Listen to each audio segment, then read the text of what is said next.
I'm Charlie Melcher, founder and director of the Future of Storytelling.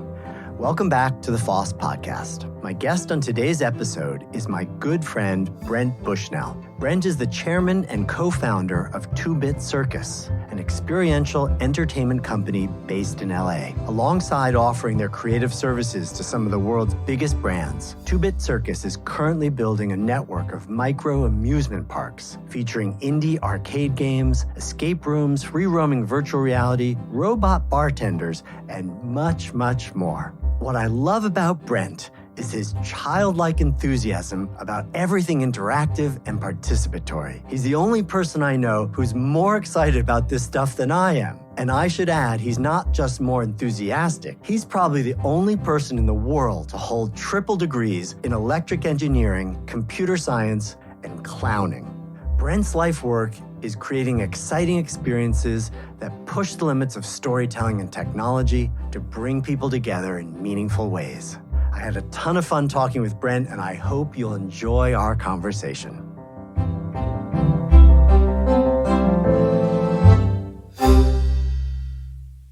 Brent Bushnell, I am so delighted and excited to have you on the Future of Storytelling podcast. Welcome.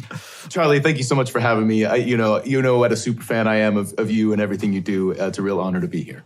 I am the super fan. I am so excited that your creation, Two Bit Circus, is opening again. Oh my God, man. 13 months, almost to the day we were closed. And that was really hard. That was the most existential crisis Two Bit Circus ever gone through. It was really pain and suffering. But, it also forced us to do a ton of innovation. We did not stop making stuff. It's been really fun, even to open up in the sort of limping mode we're allowed to now. It just feels great. Okay, so let's go back. First of all, just tell the listener what Two Bit Circus is. We're a big band of nerds that have been making interactive entertainment for almost a decade.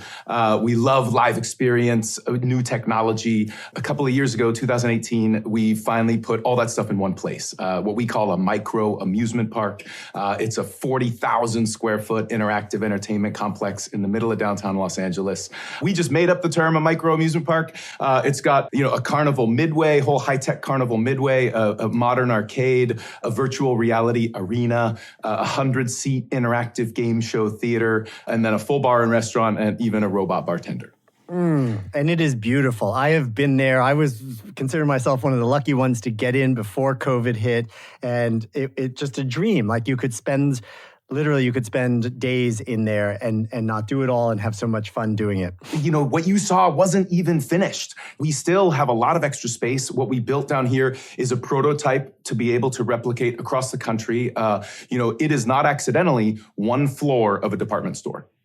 And so as Macy's and Sears and Toys R Us and all that stuff goes away, they leave this gaping hole in real estate portfolios. There's few entertainment things that can go in every city in the country. And the reason for that is you need locals to be able to come back over and over again. And so when you say you couldn't do it all the first time or the second time, that's really part of our design. We want it to be infinite, frankly, like a movie theater, being able to have lots of different content all the time to be able to have people come back and enjoy themselves, over and over again.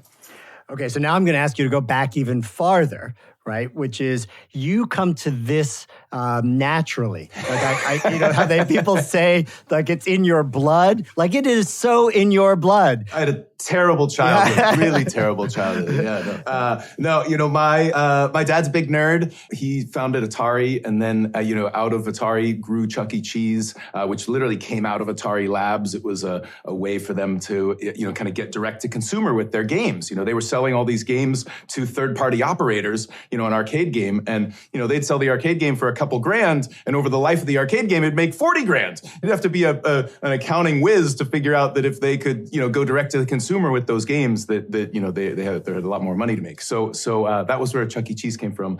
My wife was always joking with me. I went to more Chuck E. Cheeses for my birthday as a kid, and all that kind of stuff. I just grew up in this space. Nolan Bushnell is like the father of video games. That we all played his games, and you know what, Charlie, he hasn't stopped. We, to this day, go and explore new games and interactive that's out there. He's in the middle of building like a glamping interactive entertainment experience. It's really, he's 76 and, has the mind of a, 12-year-old and a 40-year-old and So great. So that was your gifted childhood to have that as your dad and your life. And then you had a little stint like being a clown, didn't you? Like you talk. I hear you talk about real estate and all business and returns and all that. And somebody could think you'd gone to business school, but you went to clown school. So I ended up going to UCLA for computer science and electrical engineering. But then just have always been obsessed with circus and carnival, and there is an actual clown school in Los Angeles, the clown school, and it is so much fun. Clowning gets a real bad rap in the U.S., but it literally is sort of the backbone of comedy, and is has roots all the way back to jesters, and is hundreds years old tradition, and it has some overlaps with Buddhism and a lot of its beliefs. They call it a soft mind, in clowning, and you want to have a beginner's mind, and how can you reflect back on the world, the simplest thing about humanity, make it big, and make it exaggerated so that people can sort of see the ridiculousness in it. Now let's talk about the impetus for starting Two Bit Circus as a micro amusement park. So, when my co-founder Eric Gradman and I first met, we were making interactive art for fun. Stuff we could take to our friends' parties, rooms of laser beams, walls of buttons, just like whatever we could smash new technology with some kind of entertainment. But always like physicality, right? We didn't want it to just be on your phone and little. We wanted it to involve your whole body. And so this sort of launched us as this kind of like ragtag high-tech circus that could like bring this interactive stuff to entertain, Fortune 500. And Intel was the first one who was like, hey, thanks for doing our event. We'd love you to come back and do CES, but we want Intel inside. Like, here's our new tech, make interactive entertainment using our stuff. And so we did that for years and lots of this kind of consulting for big brands to bring their stuff to live experience. Traveling escape room for Warner Brothers. We launched virtual reality for Samsung at the Olympics and the Super Bowl. Built a cloud that rains tequila for the Mexican Board of Tourism that literally won a Cannes Lion Award. I was like, oh my God, I can't, so we did all this kind of fun stuff, but always had this like panging sort of nagging feeling like, gosh, we just built this whole thing and it was set up for a weekend and now it's gone. It's in a garage somewhere. It's in a warehouse. And that felt like really, terrible. And so. Okay, but wait a minute. Honestly, you brought the tequila rain machine out regularly, right? Come on. Yeah, you know what? That was actually a real threshold moment. It was in a warehouse in Germany. And then literally, like, I remember when we got the email that was like, it's just going to get destroyed, and we were like, not again. Set that up at home. Yeah, clearly there had to have been a better option, And so the first thing we said, because we didn't have, the money to do a park, we said, well, let's do our own event. And so we started with a traveling carnival. We didn't have the money to even do a carnival, so we put it on a Kickstarter. And, we just didn't know better. And we were like, over the next 30 days, had the most punishing run. And this was sort of 2013, but, ended up getting just over the line of $100,000, So now all of a sudden we were like, oh my God, we have to deliver on this crazy high-tech carnival. All we've got is $100,000. That is not enough to do it. And so for the next 2 years, ended up, raising sponsorship money, got $1.5 million in sponsorship, and ended up launching a huge carnival. I mean, it was 120,000 square feet. So that's about 2 football fields. We packed it with interactive entertainment. And so that was when we landed on this. And we'd been based in downtown LA. There's the Arts District. It was really starting to grow and become a real special place. Found an incredible building, almost half a city block. And we started building and opened it in late 2018. We had like a solid 18 months before COVID. I mean, going into COVID, we were 25% over where we were the previous year. We, had a ridiculous, industry leading repeat visitor rate. Did huge parties for a laundry list of celebrities. I mean, we were on the celebrity bar mitzvah circuit. Yeah, we had really made it. So it was just hilarious, man. I mean, there was really something, and there's never a good time for a pandemic, but we made it through it. So I'm very happy about that. So tell us about where you were headed. Like, I know you had some very ambitious goals and you were very close to realizing those right when the pandemic hit and live entertainment went dead. So we, have been not shy about our ambition to scale this across the country. What a huge repeat visitation rate does is enable us to go into not just tourist cities, and tourist attractions can go into Vegas and Orlando and maybe Los Angeles. There's like a few cities in the world that have enough tourists to sustain something where people just need to come once. We're just getting ready to build our next site that we're about to announce. So I'm very pleased with that. And during the middle of COVID, we actually built this whole interactive play from home game show, which I've been excited to talk with you about because I think that, you and I are constantly trying all the different things that are out there, right? When we get together, the sparks fly. Like, have you done this? Have you tried that? Yeah. No, I have to. Oh, where is it? It's just, I just love it because you're such the oracle. And there's such a Cambrian explosion of immersive, right? Immersive is such a catch-all for everything from a dinner, an interesting dinner party to virtual reality. And I think we're starting to get a category defined in there, which is live hosted, interactive, video-based shows. And if you saw what and it's a mouthful, but if I tried to describe to you an escape room, I'd be like, well, it's a physical facility and you solve puzzles and try to get out, and now escape room is a great shorthand. And so we're going to need to come up with a shorthand for this video thing. And what we ended up building is this live hosted game show. It's an interactive game show. And so together with the live host, live streaming, you are playing a game in your browser, trivia, open-ended stuff, all that kind of stuff, sorting games, kind of all the mechanics from game shows. But the host is responding right there. Charlie, good job. You're number one, and you just became number one. Or you're chatting with them and so that sort of dynamic response, real-time competition that's like HQ trivia times 100, I think is something, is a category that I think is getting really exciting. I did want to ask you because I felt like you were on the cusp of like such a big breakthrough. You were about to raise a ton of money.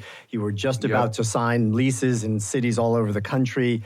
I mean, you were on the cusp of going truly national with your brand, and then COVID hit, and that all kind of evaporated. It was a real lesson because I'd been closing that investment round for 9 months, 9 months, basically to close the end of March. I mean, I had said in February to our marketing head, Andy Levy, who's amazing, I was like, dude, this is amazing. Like the only thing that could screw this up is some discontinuity, and I was just like, like that would happen, And said even to our, president at the time, Kim Schaefer, I was like, we should just sign those leases. Like, we're ready to go. Like, we got a timeline. Like, we should just do it. We know the money's going to close now.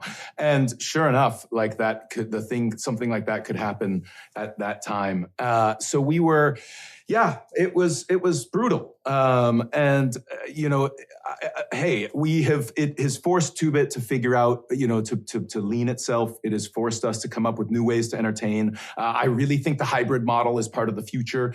We frankly needed a pandemic to figure out virtual. It's always been on our list, but it was never a priority. And it was so freaking hard. We would have given up so much earlier if we had if we had any other option, So just describe it so people understand what this hybrid model is. Yeah. So this interactive game show has a live host, and that live host is on camera, and that camera and him happen to be on a stage in our parking lot. Multiple cameras on him, multiple cameras on the audience, and he's got a control panel in front of him so he can switch where the camera is. And then people in the audience scan a QR code, and on their phone they've got all the challenges getting pushed to them. Think of that as like multiple choice trivia, open-ended trivia, sorting games, Price is Right style, price mechanics, all that. Now, meanwhile, people from home can tune into a URL and they see that live stream. They see the video of the host. They also get the same challenges, multiple choice trivia, open-ended trivia, whatever. And we're all now playing in sort of the same world. So the first time we ever did this, the person who won happened to be live in the audience.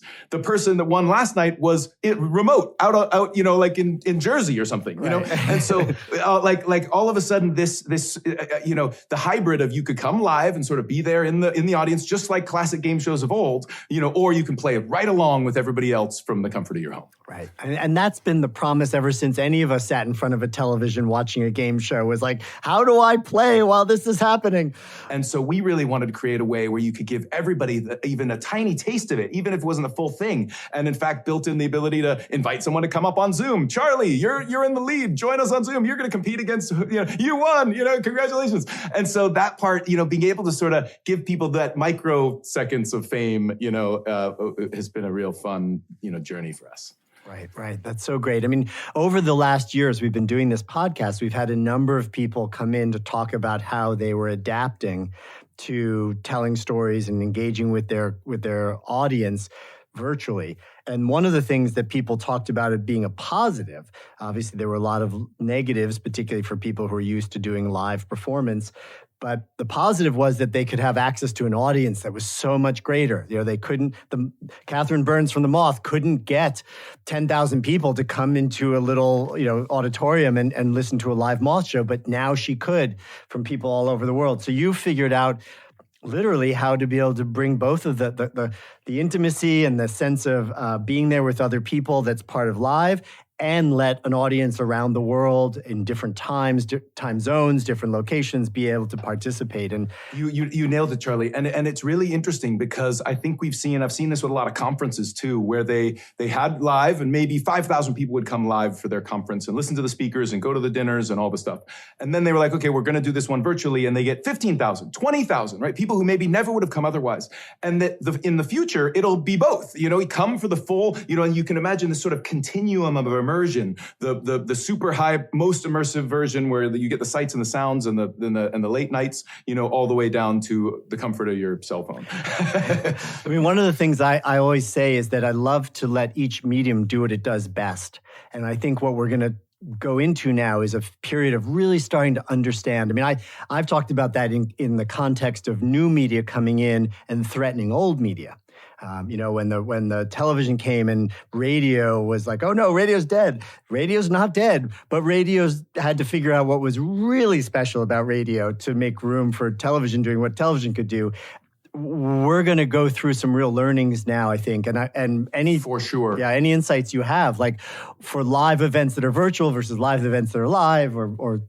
No doubt, it is more freaking work because at the end of the day, you need to think of them as separate events. They happen to share some of the source elements, source code. They share some of the source, material, but the people at home are only getting the home experience, and so if you don't think about just their user experience, it's probably going to be terrible for them. The people live that are only there live don't get the virtual one. And so they're gonna, it's really on you to do a good job of both. And that's kind of hard because those constraints can be at odds. We've been thinking it's been sort of a 55-minute show for us during all through COVID, but we're thinking, gosh, live, maybe you want it to be kind of 30 minutes with a break in the middle and 30 minutes, but that's not so great for the home audience. And so we're like, oh my gosh, you really have some work to do to accommodate both in their native and elements.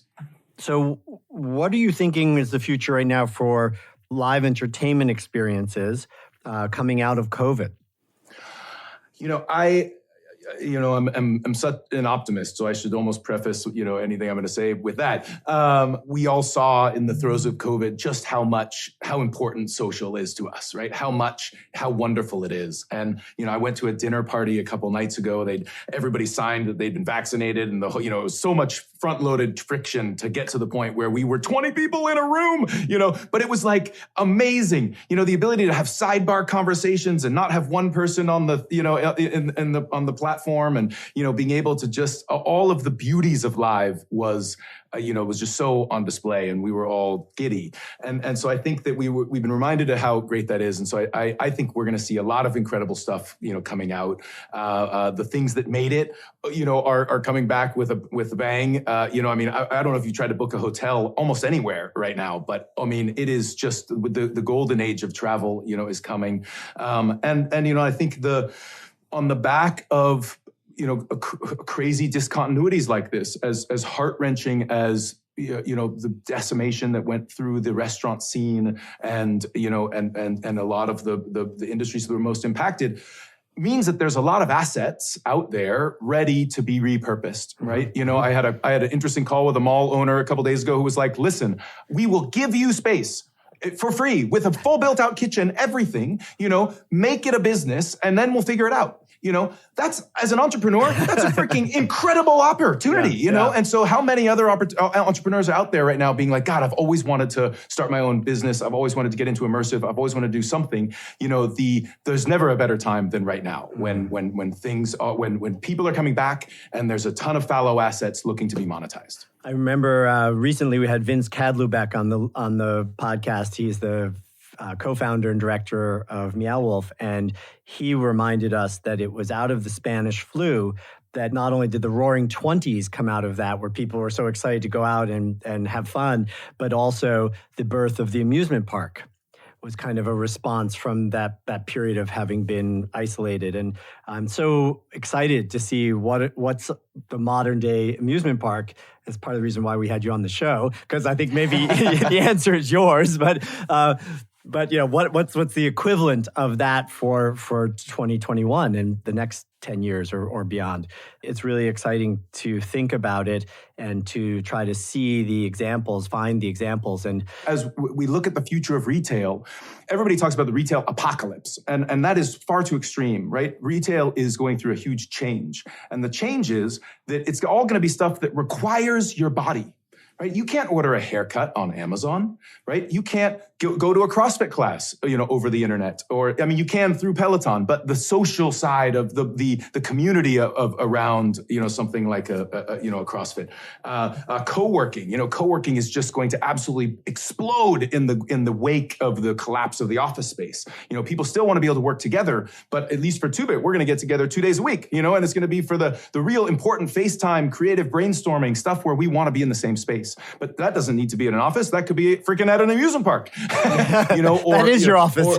That is our office. Right, yeah, that's a good point. We're a bad case. But so I think you think about the future of retail. It's health, wellness, and beauty, right? Blow dry bar, all that stuff. Food and beverage, obviously, right? You might be able to make a burger at home, but you still go out when you don't want to clean up after your friends. Entertainment, and so I think all those things. For me, make me, those are going to be things that people have to do already. And then they'll see that just like the train station. Hey, there's all this other entertainment too. Here's the things that we can hang out together. Yeah. I certainly think a lot about it of what am I willing to get on a plane for nowadays versus what would I want to do virtually. And obviously there's so many more options now that I would want to do virtually. It's also a little bit of the idea behind this thing we started at FoST called the FoST Explorers Club, which was, could we do some virtual cultural exploration without having to go there and give people access in a way that they wouldn't even get if they could go there? Yeah.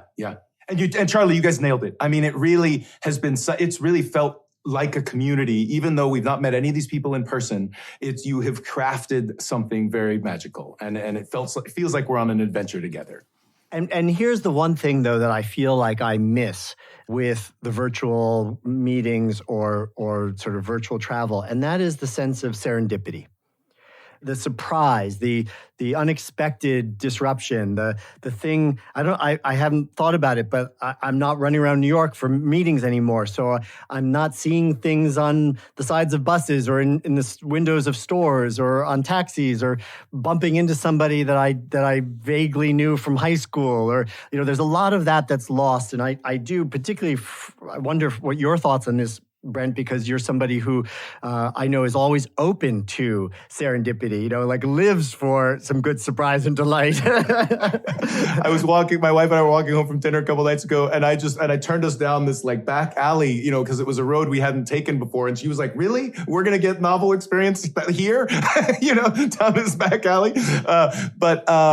It's a really interesting point, Charlie. And I think that for me, all of us, creative industry and everybody else, need to make a practice of novelty, and knowing that we're not going to get it as much in the sort of happenstance of work or the things that take us out. Really go out of your way to expose yourself to weird and different and new. Mm-hmm.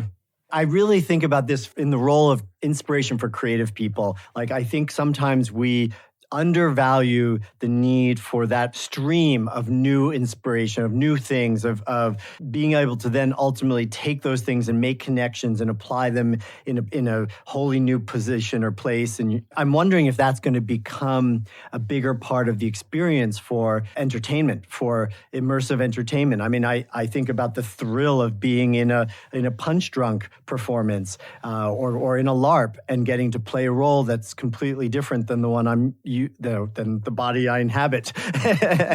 Yes. I mean, LARPing, and immersive theater is sort of watered down LARPing. The super nerds have been LARPing for years. And the accessible version we call immersive theater. But like that is is a whole format that I think is interesting, and even the whole category of job simulators. Imagine that you go to work 9 to 5, and you're working, and then you go home and you get on a video game and you start playing job simulators.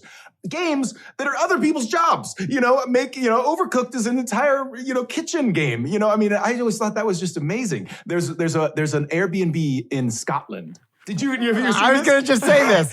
The bookstore, right? The bookstore. You stay there and you get to run the freaking bookstore. Yeah. I mean, is that just magical? Perfect. And for my wife, that's a dream, to stay in the bookstore. She loves books, to be able to be there for a day. And it's not like a year of running a bookstore or a decade of running a bookstore. You get for one night, a weekend one night, to enjoy running a bookstore. I mean, I just think that's like so awesome. It's so awesome. I also think that might be the future of travel. I mean, what we want from a break from our own life is to be in somebody else's that we romanticize or dream of. And I think this is one of the opportunities for immersive is to find out, there's this like dynamic boundary setting where my limits are different than your limits. And the best immersive figures out where each of our line is and pushes us right to it and no further. Because the great art gets you right to the line, but maybe not over it. I also think that we're going to see a new form of immersive travel that lets you enter into the fictional worlds of your favorite stories. Without question. And I think we're going to see it first with hotels, right? A lot of hotel. You've got, of course, the incredible Star Wars hotel coming. Cartoon Network has got a hotel that, even the pop-ups, the Taco Bell freaking hotel in Palm Springs that got, I don't know how many squillions of media impressions, but it was ridiculous, and it was literally Taco Bell takeover of a hotel. But I do think that and I've even seen for myself, hanging out with friends, a dinner is not long enough, 2 hours. I want, a weekend with people. And so what's the immersive experience that takes me on a, where's adult camp and, things that are I think there's real opportunity in that space. A very wise mentor in my life said to me when I was planning my 50th birthday, which is, hard to believe, but I was planning my 50th birthday and she said, invest in memories. I was trying to decide, should I throw a big party or should I take my wife and we'll go around the world or and so I really stepped back to think about what would I most appreciate and remember, cherish as a memory. And the answer I came up with was, I would love to have real quality time with a group of people that are good friends, dear friends. And so that's what I built. I took 30 people away for 3 days. And we just had a whole set of fun activities, and we did sledding, and we did curling. It was wintertime. My birthday's in the winter, and we just had 3 amazing days with people who normally I'm lucky if I get a dinner, and here we got real quality time to hang out, and that I'll always treasure that. And so I've been kind of actually building on that idea over and over in my life now. We did the same for our wedding anniversary. And I think actually the whole instinct with FoST travel grew out of those experiences. Yeah. Well, because I think there's this thing, humans, we've got a lot of patterns, and when you see someone for the first time you haven't seen in a while, you're going to catch up. And it's going to take a certain amount of time for me to hear about what's been going on in your life and for you to hear about what's going on in my life. And you could think of those as like interest payments on all the time we didn't spend together before. When do we get, and oftentimes a dinner is only interest. You don't get any new principal time, You sure you didn't go to business school? And so I think only through, waking up and having breakfast and then, the sort of interstitial time, do you really start to get to hear about how people think and what they believe in and, and all the stuff that really is real closeness, and longer experiences are coming. So I think that's a beautiful place for us to end up, which is with that message of coming out of COVID, with the huge importance of us investing in relationships, right? To invest in the people you care about and the people you want to spend time with, and get past the principle and get into building, real equity. Yeah, exactly. Invest in people. As a 3-stage. Invest in people. Really, that's beautiful. I love you, brother. This was really fun. Ditto. Yeah. Thank you, Charlie. Really appreciate this. Can I show you one last fun little thing? Please. Okay, so we have this thing at the park called the meta game, and the meta game is a series of clues and weird stuff that's sort of all over. And the thing we're just about to put on our phone system is you'll call and you'll say, "Hi, this is Two Bit Circus. Press 1 for hours and directions. Press 2 for whatever, or press 5." And hopefully you can hear this. It's Circus Incorporated. If you know your party's extension. Hello? Is someone there? Hello? Oh gosh, is someone there? I'm artificial intelligence and I don't have ears. So if you're there, press 4373. If you can.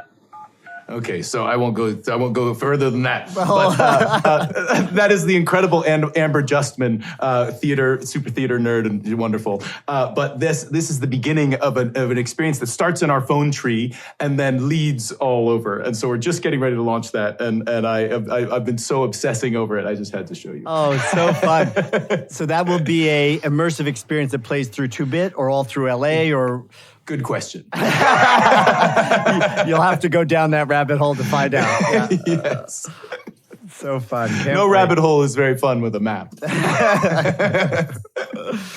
Well, wherever the rabbit hole is, I'm following you. Let's go. Hey, thanks, Charlie. Well, hey, man, I can't wait to see you again in person, and so appreciate this time with you right now. Thanks again.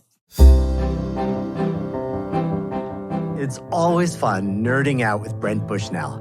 If you'd like to learn more about what Brent's cooking up at Two Bit Circus, you can do so by visiting this episode's page on the Future of Storytelling website, www.fost.org, or by following the link in the episode's description. Thanks for tuning in to the Future of Storytelling podcast, produced in collaboration with our talented production partner, Charts and Leisure. If you haven't already, please subscribe to our show and give us a great rating or review. Every single one helps. I hope you'll join us again in a couple of weeks for another deep dive into the world of storytelling. Until then, please be safe, stay strong, and story on.